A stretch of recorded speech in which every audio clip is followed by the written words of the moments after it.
কি পিঙ্কি মা, আসেন এদিকে আসেন। কেমন আছেন আপনি? ভালো। Good, very good. আন্টি, জি বাবা। আপনারা অনুমতি দিলে পিঙ্কির চিকিৎসার দায়িত্বটা আমি নিতে চাই। সেই সাথে আপনাদের যদি আপত্তি না থাকে তাহলে মেরিনকে আমি বিয়ে করতে চাই। মেহেরিনকে আপনি তুমি বিয়ে করতে চাও? বাবা, তুমি তো সব জানো যে আমরা একটা খারাপ চক্র।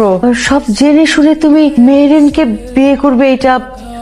জি আন্টি। মেহেরিন, তুই কি বলিস? ম্যাডাম, তাই তো একজন ভালো মানুষ, তান্ডা না করার মতো সামর্থ্য আমার নাই।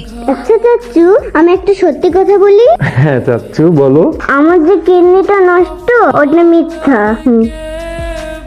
আমরা এখন সবাই ভালো হয়ে গেছি, এর জন্য আমি সত্যি কথাটা বললাম। আচ্ছা চাচু, তুমি কি আমাদের ভালো লাগে থাকবা? হ্যাঁ মা, আমি সবসময় তোমাদের সাথে থাকবো। ইয়ে